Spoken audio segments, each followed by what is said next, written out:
Después de la llegada del primer almirante de la mar Océana, han pasado tantas cosas, y uno las sabe o no las sabe, pero vive con ellas. Y es que el presente es esa pequeña madeja que conforman los acontecimientos, mitos y costumbres que hemos vivido después que llegó Colón, hace 497 años. La llegada del primer almirante, don Cristóbal Colón, trajo a América valores de una cultura que sobreimpuso a los aborígenes sus modelos y formas de convivencia. Fue un hecho de fuerza, un desbordamiento de los bríos de los siglos de lucha contra el moro, lo que llevó al emprendimiento de una empresa como la del descubrimiento. Este formidable acontecimiento se convirtió, de hecho, en el principio de otro ser humano, fruto de la más grande mezcla de razas que conoce la historia. La epopeya magnífica de la sobrevivencia del espíritu que cuajaría en el pueblo que hoy somos, del pueblo que aspiramos a ser desde hace 500 años. La vida me da este ritmo feliz, de danza se alegre cantar. No puedo pedir el tesoro mayor, colores y fiesta de sol. La la.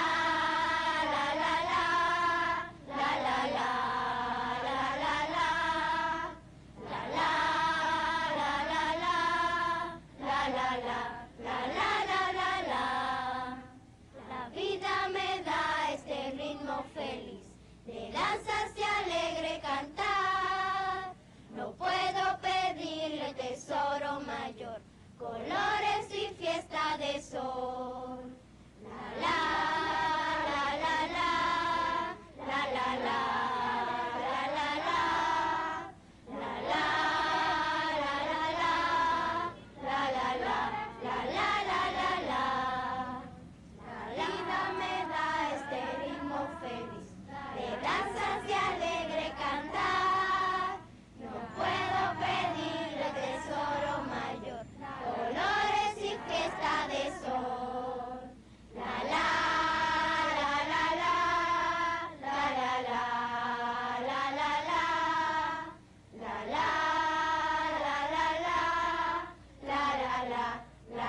la la la.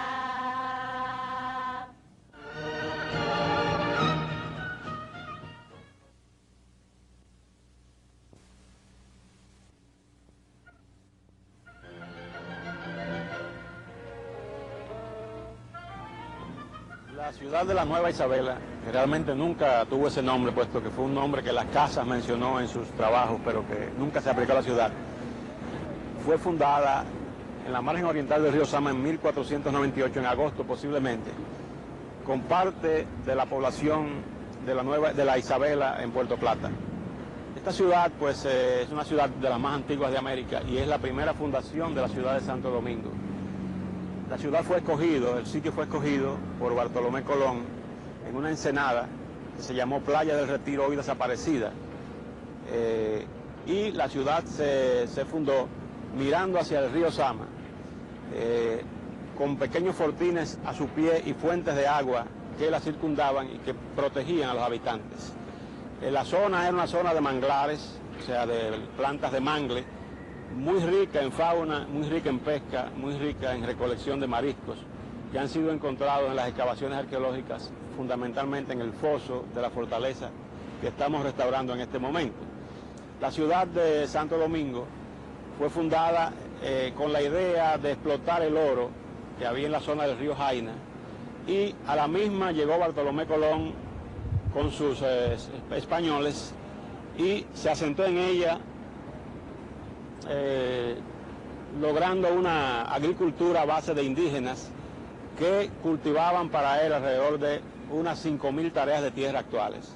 Es decir, un cacique llamado Agüeybana, que habitaba en la zona, era el hombre encargado de suplir a los españoles de alimentación. Pero además, la fauna recogida, los restos de alimentos revelan que fue exitosa la primera ocupación de esta zona por Bartolomé Colón, ya que tanto la pesca como la caza y la recolección le fueron muy favorables.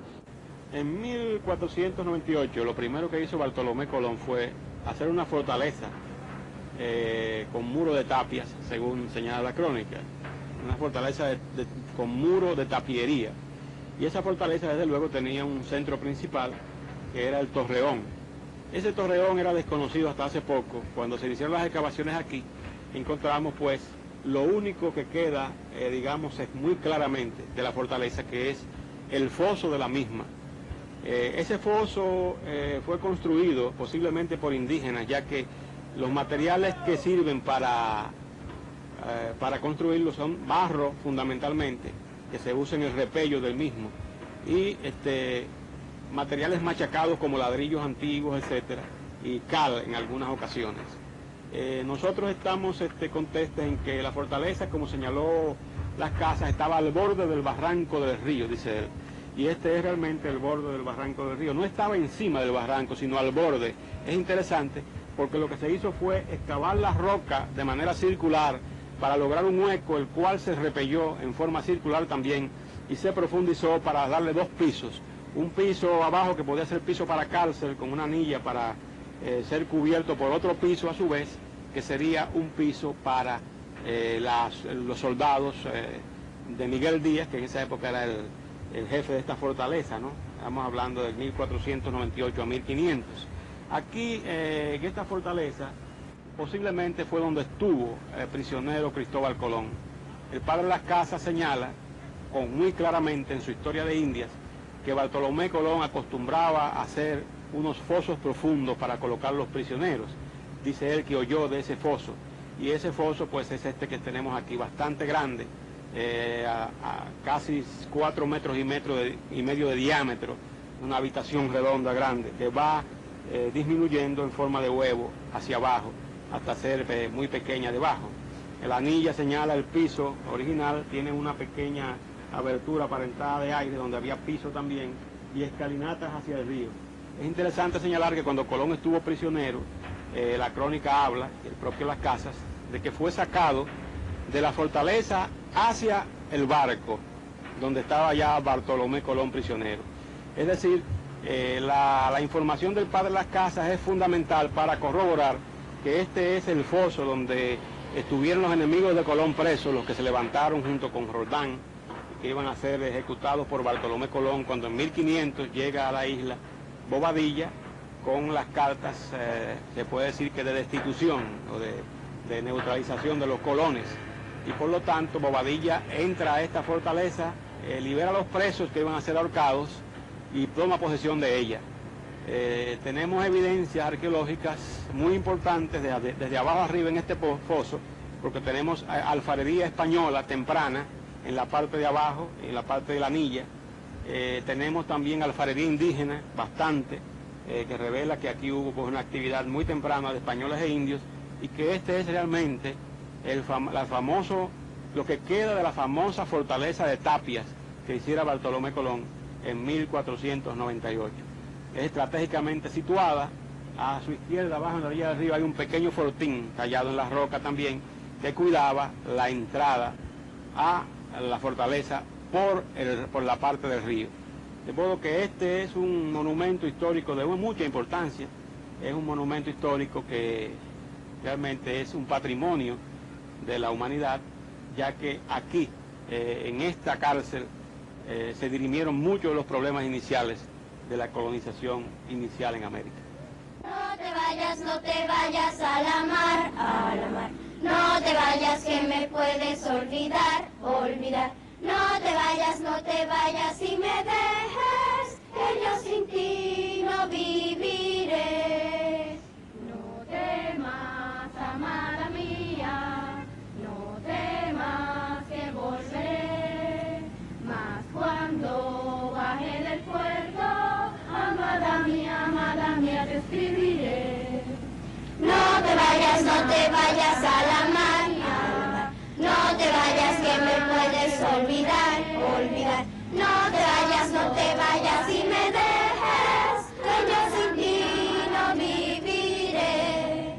No te vayas a la mar, no te vayas que me puedes olvidar, olvidar. No te vayas y me dejes, que yo sin ti no viviré.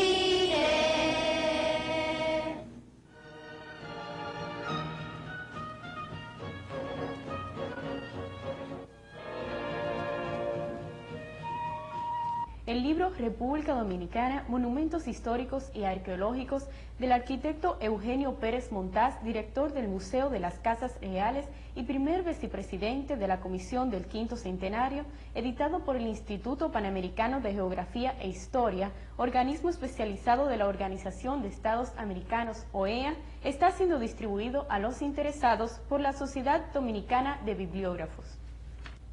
La conferencia Rescate de la Ciudad Colonial de Santo Domingo fue pronunciada por el arquitecto Esteban Prieto Vicioso, director de la Oficina de Patrimonio Cultural y miembro de la Comisión Dominicana del Quinto Centenario, el 29 de junio en el Museo de las Casas Reales.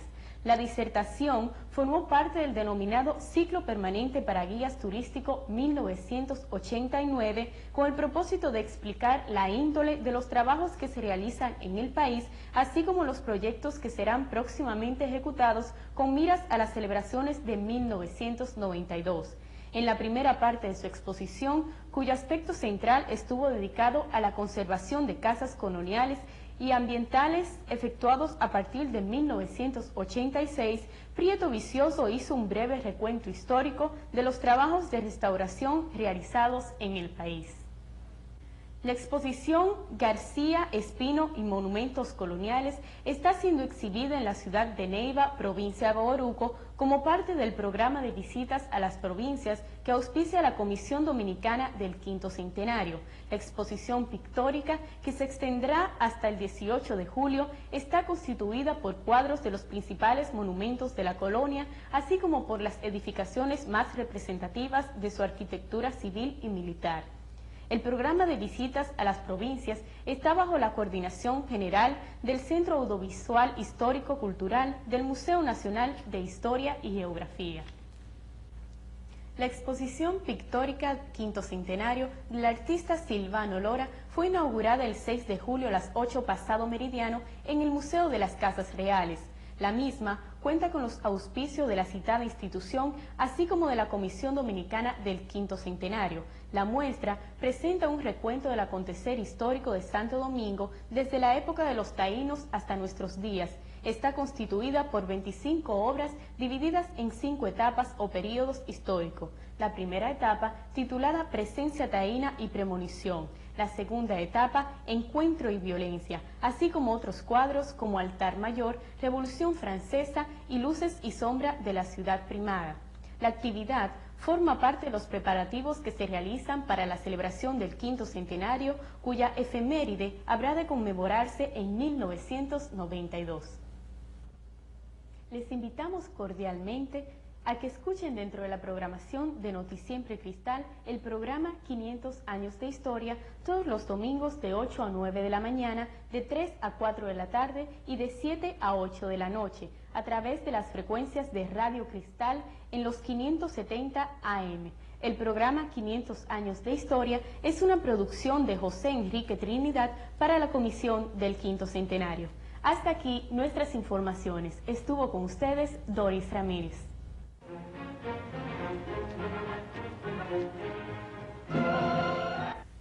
Hola amigos, 5 siglos después del descubrimiento y el encuentro de dos mundos, la figura de Cristóbal Colón es todavía noticia.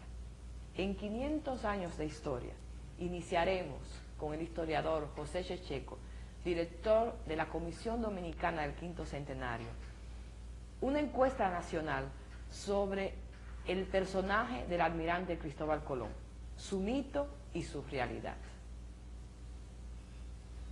José, como historiador, ¿cuál es tu apreciación del personaje de Cristóbal Colón?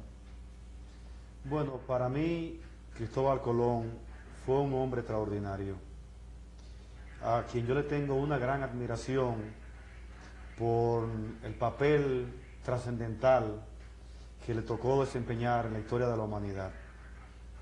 Colón no fue ni un loco, como mucha gente considera que se le ocurrió un día armar un viaje y salir a navegar a lo que encontrara. No fue tampoco un santo, como pretendieron algunas personas en el siglo pasado, que para el cuarto centenario plantearon que se canonizara. No fue tampoco un hombre sencillo y corriente. Fue un hombre extraordinario, pero fue un hombre de su época. Y yo creo que cuando analizamos la figura de Colón, no podemos perder de vista el tiempo, el momento histórico en que nace Colón en Europa y donde se desarrolla. Era el tiempo que se conoce en la historia de la humanidad como la época del Renacimiento. Y el Renacimiento trajo consigo, en oposición a otras épocas que superó, el sentido de la modernidad, el sentido del progreso, del avance. Entonces Cristóbal Colón, como hombre de su época, de su tiempo, y como estudioso, porque Colón no era, desde el punto de vista del conocimiento, un ignorante. O sea, Colón pudo estudiar, empaparse de las teorías geográficas que estaban en boga en su tiempo, sobre todo una de ellas muy importante para el posterior descubrimiento, que era la idea de la redondez o esfericidad de la Tierra.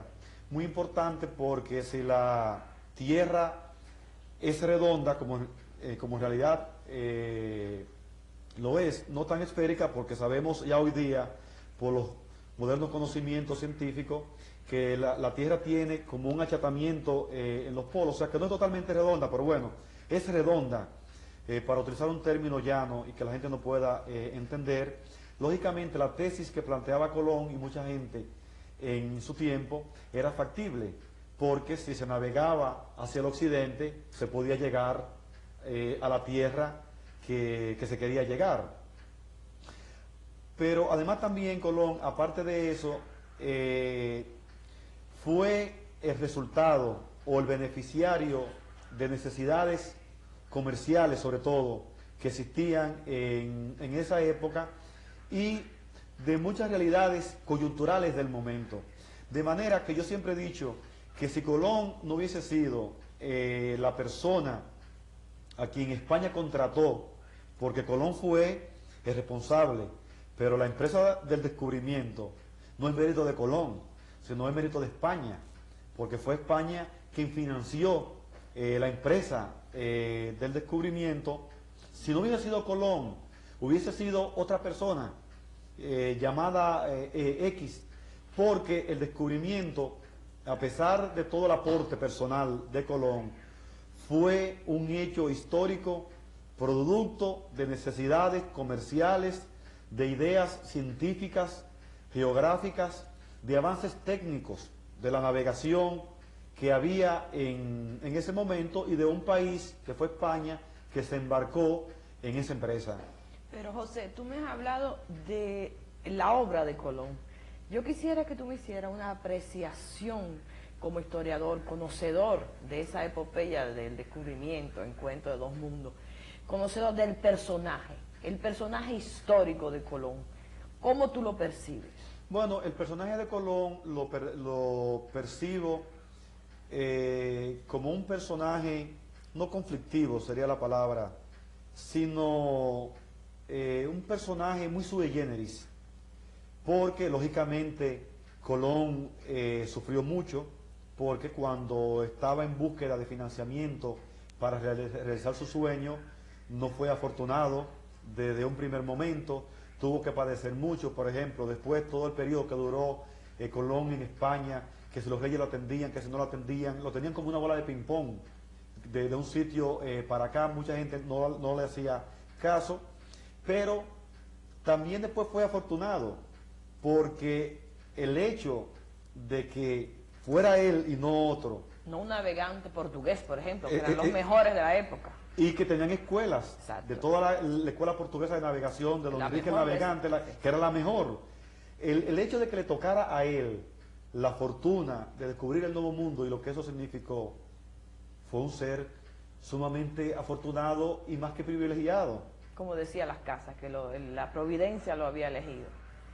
Pero tú sabes, José, que en nuestro país, aparte de cierta leyenda negra, que es una apreciación histórica negativa del personaje de Cristóbal Colón, en la República Dominicana existe una leyenda negra muy sui generis, muy propia, creo, al país, que se le atribuye al personaje del almirante hablar sobre él, hacer comentarios sobre él. Se le atribuye que trae mala suerte, que da mala suerte.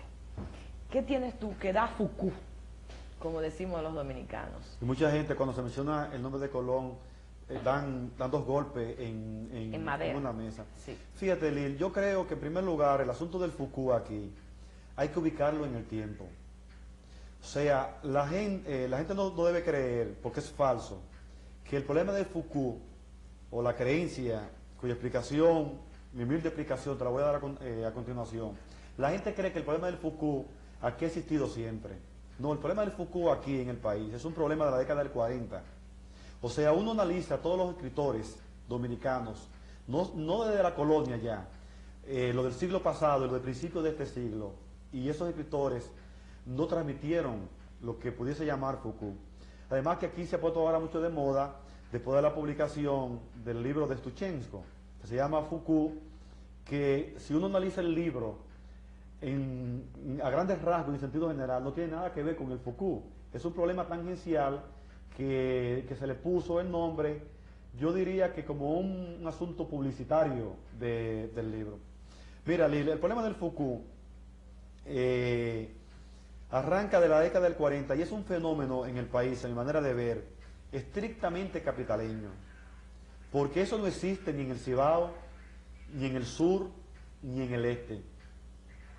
Y arranca de aquí, sobre todo después de la experiencia esa que hubo cuando se puso la primera piedra en el Faro Colón, que le cayó una piedra al carro de don Jesús María Troncoso. Entonces la gente comenzó a decir el asunto del Foucault. Yo creo que en eso hay tres actitudes, dos de las cuales se pueden resumir en una. Yo creo que mucha gente habla del Foucault de Colón por ignorancia. Ignorancia del personaje de Cristóbal Colón y de la obra del personaje. Otros hablan del Foucault muy ligado a esa primera corriente por un problema de gregarismo. Es decir, es lo que se dice con el refrán, ¿a dónde va la gente? ¿A dónde va Vicente?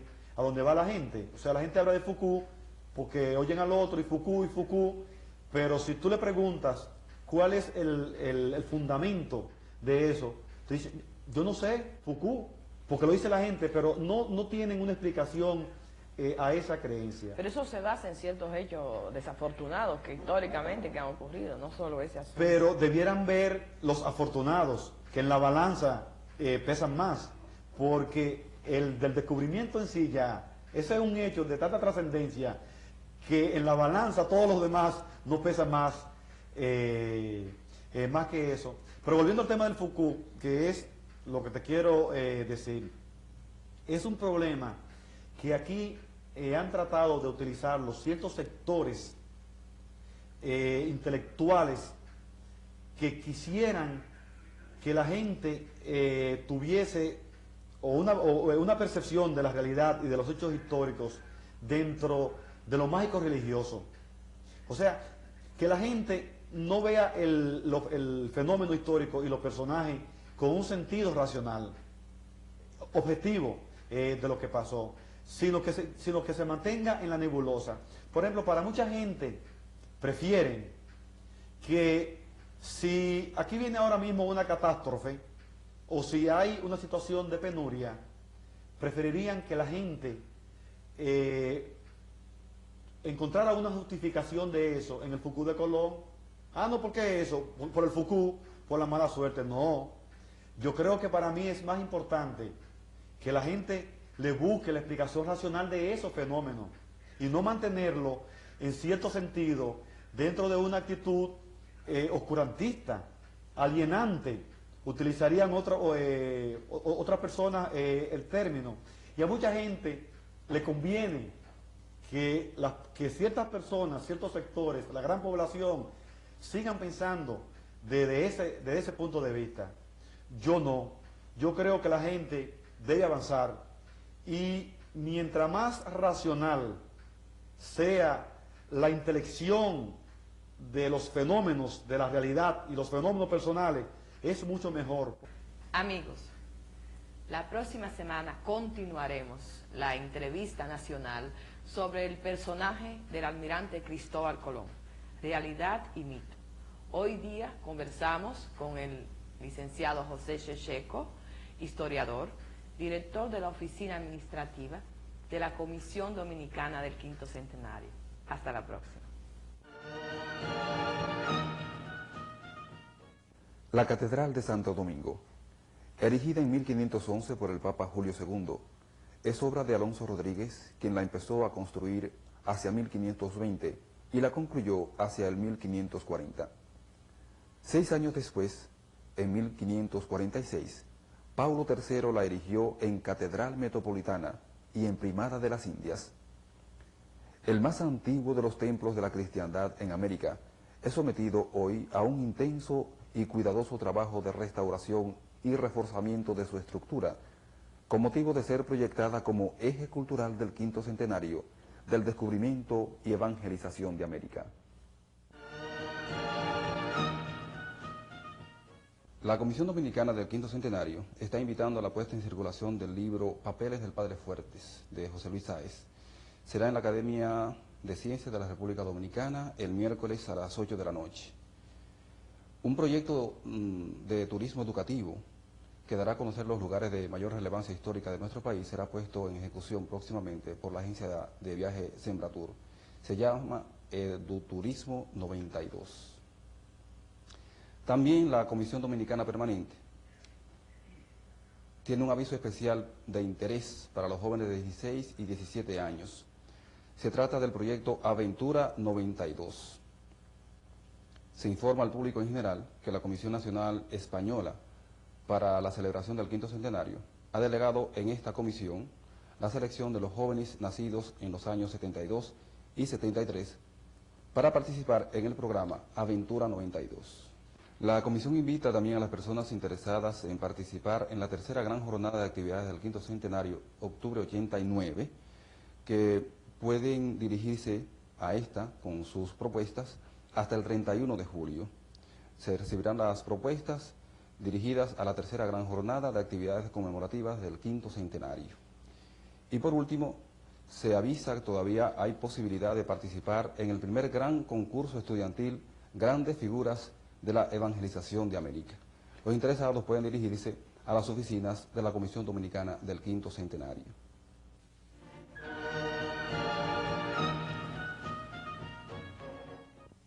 En pocas regiones del mundo han ocurrido tantos acontecimientos de importancia universal como en este mar. Aquí ocurrió el descubrimiento. Durante los primeros 50 años, a partir de 1492, este mar no solo fue el hábitat del huracán, el dios tremebundo de las tempestades de que nos habla la mitología de los pueblos indígenas. De aquí partieron las naves españolas hacia la conquista del continente, haciendo que el comercio mundial estuviera en su órbita durante más de 2 siglos. Aquí empezó todo, hace 497 años. Yo soy dominicana. Yo soy dominicano. Yo soy dominicano. Yo soy dominicana. Yo soy dominicana. Yo soy dominicano. Yo soy dominicana. Yo soy dominicana. Junto con la llegada de los europeos a esta isla, el 5 de diciembre de 1492, se incorporaría a la corona de Castilla no solo todo un continente mediante el descubrimiento y evangelización de estas tierras, también se incorporaría, con el correr de los años, una nueva raza de hombres y mujeres, convirtiéndonos en un crisol donde se funde lentamente un nuevo ser humano, suma total de todas las etnias, de todos los colores. Yo soy dominicana. Yo soy dominicano. Yo soy dominicana. Yo soy dominicano. Yo soy dominicana. Y todo empezó aquí, en lo que hoy es Dominicana y Haití, corazón de la Mesoantilla, corazón de América. Merengue caliente, merengue liniero, bailarte yo quiero, tu ritmo candente,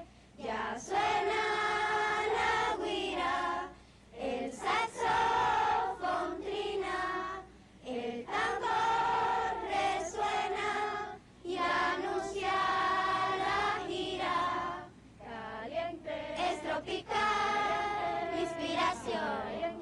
Venga a bailar, que da emoción. Quiero bailar, acelerar, para alegrar este winchar. Es tropical, inspiración. Quiero bailar, que da emoción. Quiero bailar, acelerar, para alegrar este winchar. Merengue caliente, merengue liniero, bailarte yo quiero, tu ritmo candente. Ya suena la guira, el saxofón trina, el tambor resuena y anuncia la gira. Caliente, es tropical, inspiración. Ven a bailar, que da emoción. Quiero bailar, acelerar, para alegrar este winchar.